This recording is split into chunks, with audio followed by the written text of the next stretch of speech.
How to save parking locations in Google Maps. So hello guys, in this quick tutorial video I will tell you how you guys can do that.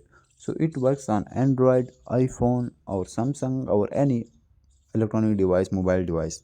So for that we will simply go to Google Maps. Once we click here you guys will see that type of interface. So for saving parking space or parking spot, simply search for near parking area. Once we search for that, here you will simply see a lot of parking areas.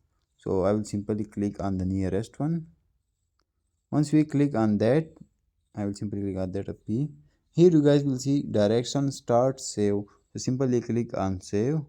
So once we click on save, here you guys can write name and etc, but simply click write something. After that click on done.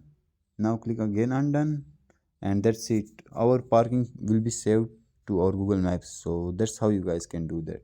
Thanks for watching.